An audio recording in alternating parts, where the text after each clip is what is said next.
చూసారమ్మా పుదీనా కారపొడి చూసారా. నాకు ఏంటి మునగాకులు చేసేసి మునగాకు అంటే మేము ముట్టుగా కూడా మునగాకు పప్పు అయి తింటున్నామమ్మా, అందుకని మునగాకు వస్తుంది. ఇది వచ్చేసారా పుదీనా కారపొడి చూసారా, ఎంత బాగుందంటే అంత బాగుంది. మీరు మాకు కామెంట్ చెప్పిన పర్వాలేదు కానీ మీరు మాత్రం ట్రై చేయండి. అసలు ఎంత బాగుంటుందంటే నా సబ్స్క్రైబర్స్ అందరికీ ఒక్కరైనా సరే ట్రై చేసి. అందరు బాగున్నారా? మేము బాగున్నాం. ఈరోజు ఏంటి ఏ రెసిపీతో మీ ముందుకు వచ్చామంటే పుదీనా కారపొడి చేస్తున్నా. పిల్లలకి చాలా మంచిది. ఇప్పుడు చలికాలం కదా, తొందరగా అయిపోవాలి. టిఫిన్లోకైనా అన్నంలోకైనా బాగా మంచిదని, ఆకలి పుడుతుంది, చాలా మంచిది అన్నమాట ఇది. ఇదిగో పుదీనా కారపొడి చేస్తున్నా నేను. పుదీనా కారపొడి మంచిగా కడిగేసి దీన్ని ఆరబెట్టేసుకుని ఇక్కడ ఫ్యాన్ గాలికి వడలాలన్నమాట. వడిలినాక చేయాలి మనం పుదీనా కారం. ఇలా వడిలినాక నేను 2 రోజులు ఫ్యాన్ గాలికి అలా ఆరబెట్టేసాను. ఆరబెట్టేసి పక్క పెట్టుకుని 2 కట్టలు పెద్ద కట్టలు పుదీనా. దీనికి ఇవి 50 గ్రాములు ఉంటాయి. ఎంత ఉంటాయో నేను తూకం తెలీదమ్మా, అందాదిగా చెప్తున్నా. 50 గ్రాములు ఉంటాయి. ఇవన్నీ ఇంచుమించు 50 గ్రాములు ఉంటాయి. జీలకర్ర ఇంత వేయం మనం, సరిపడినంత వేస్తాను. కారపొడికి వేసేటప్పుడు మళ్ళీ తీసేటప్పుడు ఎల్లుల్లిపాయలు అవి సరిపడినంత తీస్తాను. ఇగో మీకు అందుకే చూపిస్తున్నాను. కరెక్ట్గా ఇంత అని ఉండదు. చింతపండు ఇది ఇంత సైజు చింతపండు, ఇట్లా నొక్కితే ఇంత చింతపండు.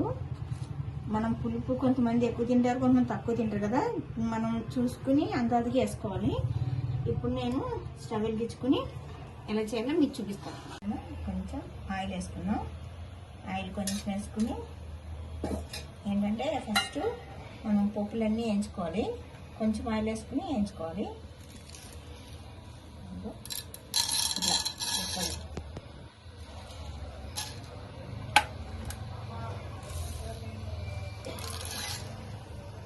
నేను చూపించినంత కూడా మీకు చేయట్లేదు. ధనియాలు మాత్రం మొత్తం వేసుకుంటున్నా. జీలకర్ర కూడా కొంచెం వేసుకుంటున్నా. తర్వాత మళ్ళీ ఇంకొక కొంచెం తర్వాత వేసుకుంటా. జీలకర్ర ఎల్లిపాయలు బాగా వేయించేసుకోవాలి.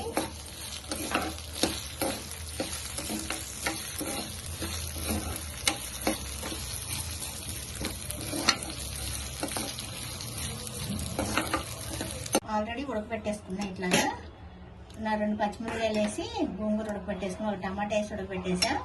దీనికి కొంచెం పచ్చడి అన్నమాట, గోంగూర పచ్చడి. 2-4 పచ్చిమిరపకాయలు వేసి ఇప్పుడు 2 ఎండుమిరపకాయలు వేసి దీన్ని ఎలా చేస్తానో చూపిస్తాను.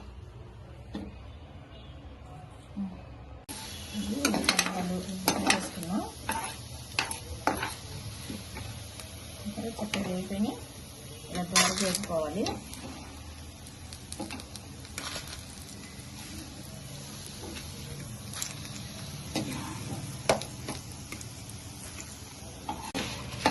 ఎండుమిరపకాయలు వేసుకున్నాం.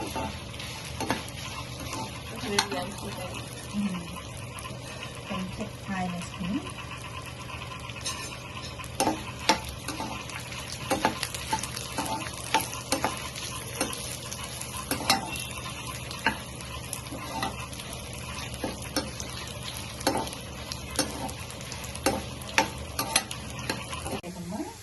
నేను 4 పచ్చిమిరపకాయలు గోంగూరతో పాటు ఉడికిపెట్టుకున్నాను. ఉడికిపెట్టుకుని ఇంకో కొంచెం మిర్చి ఎక్కువ వేసుకుంటే మళ్ళీ పచ్చిమిరపకాయలు దాటుకుంటాయి కదా. ఇంకో కొన్ని ధనియాలు వేసుకున్నాం. కొంచెం ధనియాలు, కొంచెం జీలకర్ర. ఇంకేం వేసుకోను. పచ్చగా కొంచెం 2 ఎల్లిపాయలు. అంటే నేను తాలింపు వేసేటప్పుడు పచ్చి వేయనమాట, కొంచెం వేయించుకుంటాను నేను, అందుకే ఇట్లా వేస్తున్నా. కొంచెం వేసేసి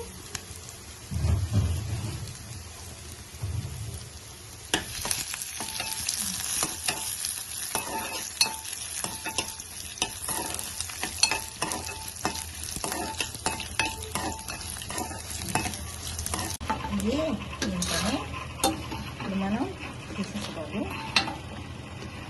ఇలా వేయాలి. ఇంకా అంతకంటే ఎక్కువ అయితే మాడి వాసన వస్తే బాగోదు. ఎండుమిరగాయలు మాత్రం పూర్తి అయిపోతాయి అన్నమాట. చాలా జాగ్రత్తగా దగ్గరుండి చూసుకొని వేపాలి.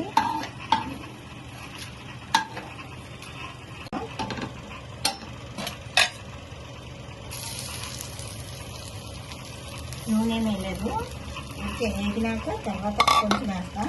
ఫస్ట్ నూనె వేయలేదమ్మా. కానీ పిల్లలకి చాలా మంచిది, పెట్టండి. చాలా మంచిది అన్నమాట. పుదీనా పెడితే పుదీ తింటేనే మంచిది. ఇంకా పుదీనా ఆకలి పుడుతుంది. చిన్నపిల్లలకి అన్నంలో కానీ నెయ్యేసి ఇడ్లీలోకి అన్నంలోకి వేసి పెట్టామనుకో శుభ్రంగా తింటారు. కమ్మగా జీలకర్ర ఎల్లుల్లిపాయ స్మెల్కే తినేస్తారు. మనం ఇట్లా కలవకండుగా చక్కగా మాడకండుగా వేయించుకోవాలి. మంచి స్మెల్ వస్తుంది. మనం ఇలా బాగా వేగినాక లైట్గా ఆయిల్ పోసుకోవాలి. ఇప్పుడు నేను ఆయిల్ పోసుకుంటా. వేయింది కదా, కొంచెం మనం వడిలిపోతే వేగిపోయింది అనుకోకూడదు. అట్లా వేగితే మంచిగా బాగుంటుంది అన్నమాట. నేను కొంచెం ఆయిల్ వేసుకుని ఇప్పుడు వేసుకున్నామంటే చాలా బాగుంటుంది.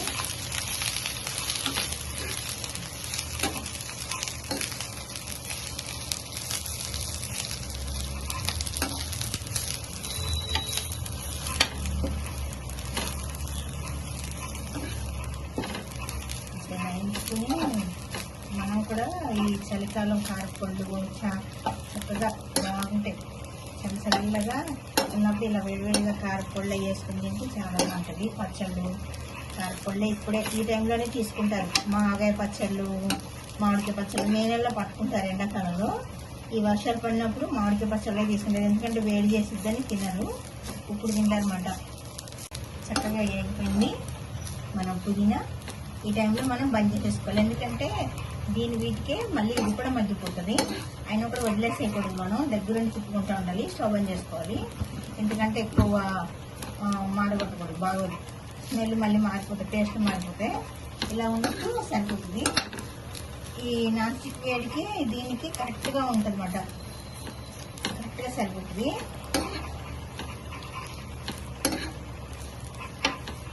కారపొడి మళ్ళీ మిక్సీ పట్టేసినాక మీకు చూపిస్తా.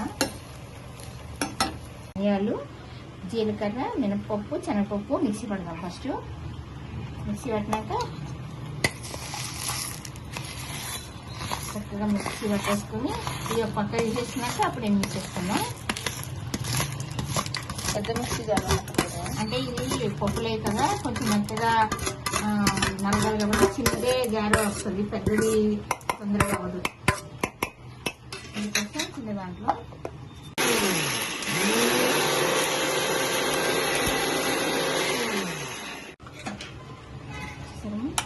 ఇప్పుడు దీన్ని తీసేసుకున్నాం.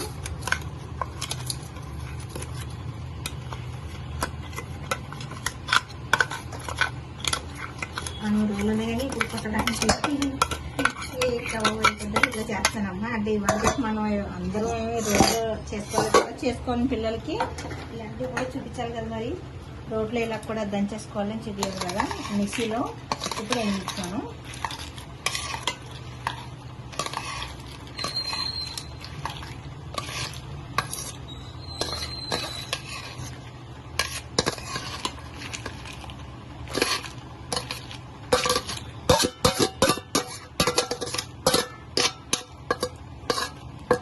గింజల్లో కూడా గట్టదు. కాయలు కలర్ వస్తుంది, గింజ ఏమో ఘాటు వస్తుంది. అందుకని గింజలు కంపల్సరీ వేసుకోవాలి. ఇంకా చూసారమ్మా, కల్లుప్పు వేసాను. ఎండుమిరగాయలు మిక్సీ పట్టేటప్పుడు కల్లుప్పు పడేసుకుంటే సరిపోతే అప్పుడు మనం సాల్ట్ వేసుకోవచ్చు. చూసారమ్మా, పుదీనా కూడా మిక్సీ వేసాను, మిక్సీ వేస్తున్నాను. మునగాకు ఎన్నిచ్చేమో పుదీనా ఎన్ని తీసాను కదా, పుదీనా కూడా మిక్సీ పడుతున్నా. సారీ, మునగాకు కదమ్మా, పుదీనా ఇది. చూసారమ్మా, నేను మిక్సీ ఫస్ట్ అన్ని కచ్చపచ్చగా అంటే మరీ మెత్తగా పట్టాను. ఈ మూడు మళ్ళీ మిక్స్ అవ్వాలి కాబట్టి నేను మళ్ళీ మిక్సీ పడతా ఈ మూడికి. ఎందుకంటే ఒక్కొక్క ఐటెం కింద పట్టేస్తున్నా, మూడు కలిపి మళ్ళీ పడతా. ముందు మిక్సీ వీలు కాబట్టి ఇలా మిక్సీ పట్టేసుకుని కారపొడి చేస్తున్నప్పుడు ఒకేసారి మనం పెద్ద గిన్నెలో పట్టుకోవచ్చు కదా అనుకుంటారేమో. పెద్ద గిన్నెలో పడితే ఏమైందంటే పప్పులు అయ్యి నలగవు, అది మనకు అందరికి తెలిసిన విషయమే. పెద్ద గిన్నె తొందరగా పిండిలో ఇట్లకే పనికొస్తుంది, చిన్న చిన్న వాటికి మసాలాల చీట్లకి పనికొస్తుంది కాబట్టి ఇలాగా. అందుకని ఇదంతా కలిపి మళ్ళీ ఒకసారి మిక్సీ పడతాను. నేను చింతపండు, ఎల్లుల్లిపాయలు, జీలకర్ర వేసాను, ఇది కూడా మిక్సీ పట్టాలి. మళ్ళీ ఒక ట్రిప్ అన్ని మొత్తం మిక్సీ పట్టినాక మీకు చూపిస్తా. చూసారమ్మా పుదీనా కారపొడి చూసారా. నాకు ఏంటి మునగాకులు చేసేసి మునగాకు అంటే మేము ముట్టుగా కూడా మునగాకు పప్పు అయి తింటున్నామమ్మా, అందుకని మునగాకు వస్తుంది. ఇది వచ్చేసారా పుదీనా పచ్చడి, పుదీనా కారపొడి చూసారా ఎంత బాగుందంటే అంత బాగుంది. మీరు మాకు కామెంట్ చెప్పిన పర్వాలేదు కానీ మీరు మాత్రం ట్రై చేయండి. అసలు ఎంత బాగుంటుందంటే నా సబ్స్క్రైబర్స్ అందరికీ ఒక్కరైనా సరే ట్రై చేసేయండి. ఎట్లా చేశానో మీరు మీ కొలతలు నాకు అర్థం కాలేదనుకుంటే మీకు ఎలాగా అందాజుగా ఎట్లా చూపించానో అట్లా అందాజుగా వేసుకోండి. అంతకు మించి ఏమీ లేదు దీంట్లో. ఎంత బాగుందంటే అంత చాలా బాగుంది, సూపర్ ఉన్నది అసలు పుదీనా కారపొడి. ఎప్పుడు కరివేపాకు కారం అది కాదు, పిల్లలకి ఇది కూడా అన్నంలో వేసి పెడితే చాలా బాగుంటుంది. చిన్నపిల్లలకి అన్నంలో వేసి ఇడ్లీలో కానీ దోశల్లో కానీ దేంట్లోకైనా బాగుంటుంది. పిల్లలే కాదు పెద్దోళ్ళకి అందరికీ. ఇలా మీరు కంపల్సరీగా ట్రై చేయండి, చాలా బాగుంటుంది. పుదీనా కారపొడి సూపర్ ఉంటుంది. వీటి ఫ్లేవర్ వల్ల ఇంకా ఏమొస్తుందంటే మనకి అన్ని ఒకలాగా చూడటానికి ఒకలాగా ఉన్నా వీటి ఫ్లేవర్ వల్ల టేస్ట్లు మారుతూ ఉంటాయి అన్నమాట. చాలా బాగుంటుంది అసలు. మీరు కూడా ట్రై చేసి మళ్ళీ నాకు ఎలా ఉన్నదో ఒక చిన్న కామెంట్ చేయండి. ఇవ్వండి, ఇగో గోంగూర పచ్చడి నేను ఇలా చేసుకుంటే చాలా బాగుంటుంది అన్నమాట. ఏం అవసరం లేదు. ఒకవేళ మళ్ళీ మీకు ఇష్టమైతే ఎప్పటికన్నా ఒకసారి కామెంట్ పెట్టినప్పుడు ఇలా ఎలా చేసుకోవాలని చెప్పండి, చూపిస్తాను.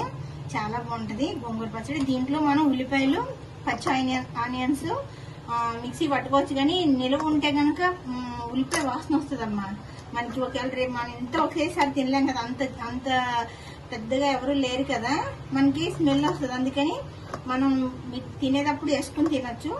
అందుకని మనం దాచుకుంటే కాట్లకి ఉల్లిపాయ స్మెల్ వస్తుంది అనమాట. అందుకని నేను ఉల్లిపాయ వేసుకోలేదు. ఉల్లిపాయ కూడా వేసుకుంటే చాలా బాగుంటుంది. అసలు ఎంత బాగుందో గోంగూర పచ్చడి కూడా. దీన్ని మేము ఇంకా తాలింపు వేసుకోమాట. కొంతమంది వేసుకుంటారేమో నాకు తెలియదు, నేనైతే వేసుకోను తాలింపు. గోంగూర పచ్చడి ఇది. పుదీనా కారపొడి అయితే నెక్స్ట్ లెవెల్.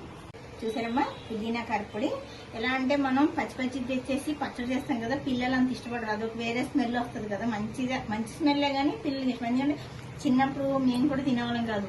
మా నాన్నగారు తెస్తే ఇది పేస్ట్ వాసన ఏదో అని మేము కూడా తినేవాళ్ళం కాదు. అందుకని ఇలా ఆకు ఆరబెట్టేసి మనం ఏమి దానిలో విటమిన్స్ ఏం పోవు కదా, ఇలా ఆరబెట్టేసుకుని ఫ్యాన్కి వెళ్ళి చక్కగా ఇలా పుదీనా కారపొడి చేస్తున్నారు అనుకో ఎంత బాగుంటుందో అసలు.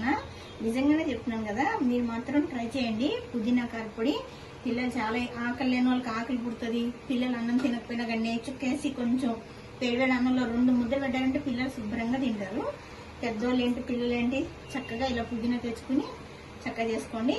మీరు కూడా చేసుకుని కామెంట్ చేయండి, లైక్ చేయండి, షేర్ చేయండి. ఇంకొక విషయం చెప్పి మర్చిపోయినమ్మా, మునగాకు పచ్చడి అందరూ కూడా చాలా బాగా చూశారు. చూడటం కాదు, మీరు కూడా చేసుకుని ట్రై చేయండి. నిజంగా ఆరోగ్యానికి సంబంధించిన ఇవన్నీ నాకు తెలిసినంత వరకు మీకు చెప్తున్నాను. ఇది ఎవరైనా సరే మన పిల్లలకి, మా పిల్లోడికి మేము ఇలా పెట్టాం కాబట్టి మీకు చెప్తున్నాను నేను. లేదా మనకి తెలియదు కదంతా. మా అత్త ఇలాంటివన్నీ చేసేవారు. మా అత్త చేయడం వల్లే నాకు తెలిసి ఇవన్నీ. మీరు కూడా ట్రై చేయండి. మునగాకు పచ్చడి బాగా చూశారు, మంచిగా చాలా సంతోషం అనిపించింది నాకు. మన సబ్స్క్రైబర్స్ అండి, మన ఫ్యామిలీ ఫ్రెండ్స్ అందరికీ చాలా థ్యాంక్స్. ఇదిగో మునగాకు ఇదండి పుదీనా కారపొడి కూడా మీరు కూడా ట్రై చేయండి. మీరు కూడా లైక్ చేయండి, షేర్ చేయండి, కామెంట్ చేయండి, సబ్స్క్రైబ్ చేసుకోండి, పక్కన ఉన్న బెల్ గంట కొట్టండి. మరో వీడియోతో మీ ముందుకు వస్తా. లక్ష్మీ ఖనిజం, మీ లక్ష్మి. బాయ్ అమ్మా.